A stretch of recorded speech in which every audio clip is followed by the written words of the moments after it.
Кайрылы күн баршаңызга, каналыма кош келиңиздер. Бүгүн шейден өтө дамды кыска компот дайындайбыз. Дайындалуу жолу өтө оңай әрі дамды болуп чыгады. Эң алдымен шейлерибизди тазартып, жакшылап жууп аламыз. Содан соң банкаларыбызды осылай бууга стерилдеп дайындап коябыз да, какпактарын да осылай кайнатып аламыз. Енді келесі кезекте шейлерибизди осы банкаларыбызга салып дайындап коябыз. 2 литрлік банкамызға 300 граммдай қант саламыз, ал 3 литрлік банка болса, оған 400 граммдай қант саламыз. Келесі кезекте қайнап тұрған суымызды біртіндеп банкамызға құйып шығамыз.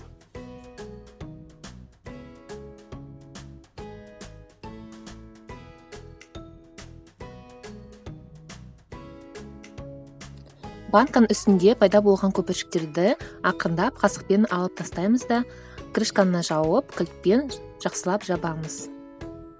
Егер де дәл рецепт бойынша жасасаңыз және қақпағын жақсы жапсаңыз, бөлме температурасында 1 жылдан артық сақтай аласыздар. Компоттарымыз дайын болғаннан кейін жылы көрпелермен бүркеп, таңертеңге шейін алып қоямыз. Достар, осымен табиғи дәмді компоттарымыз дайын болды. Егер де ұнаса, лайк басып, пікірлеріңізді қалдыра кетіңіздер. Каналыма тіркеліп қойыңыздар. Назарларыңызға рахмет. Сіздермен болған айым, қош сау болыңыздар.